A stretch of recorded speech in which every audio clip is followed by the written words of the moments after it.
Good morning, Fremont family. My name is Pete Montgomery, and I'm one of the elders at Fremont.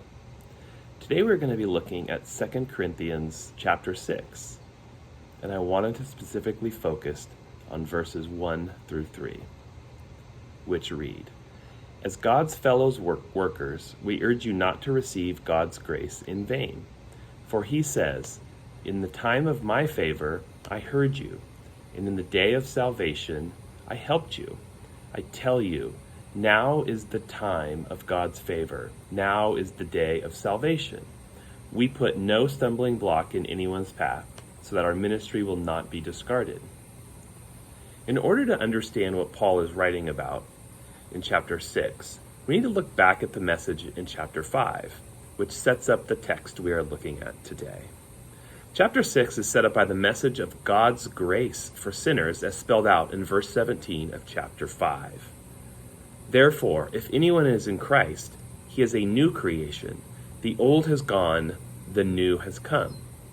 This is the good news of Christ that Paul spends much of his time imploring the early churches to make central to their ministry. But Paul switches gears a bit at the start of chapter 6 with the text we are looking at today. We all know Paul is writing to people he cares deeply about. He helped to establish the church in Corinth and led many people there to faith in Christ. Now he seems concerned that some among them who have heard the clear message of the gospel from him have not come to full faith in Christ alone for their salvation. This may be based on continued association with idol worship or false teachers among them distorting the gospel of Jesus and accusing Paul of being a false apostle. This chapter appeals to those in Corinth not to receive God's grace in vain, insisting that the day of salvation has come. That day, however, will not last forever. Eventually, Christ will return and the opportunity to receive God's free gift will pass.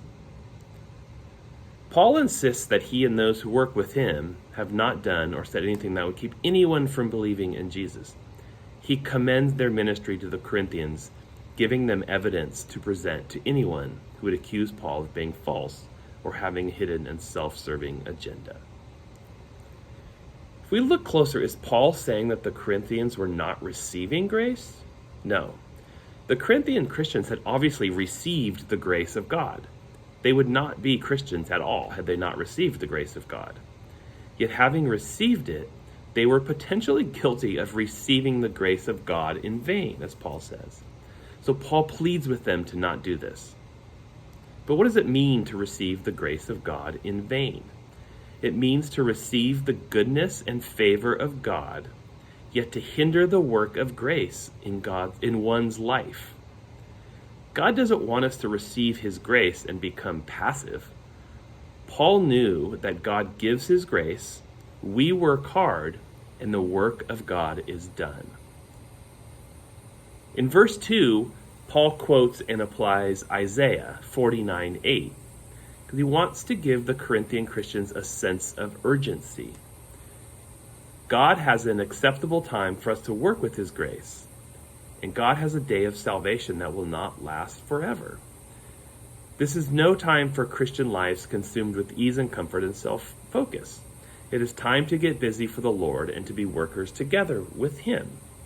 This is the central message of Paul in verses 1 and 2. When we read and reflect on Paul's words at the beginning of chapter 6, how would we assess where we are?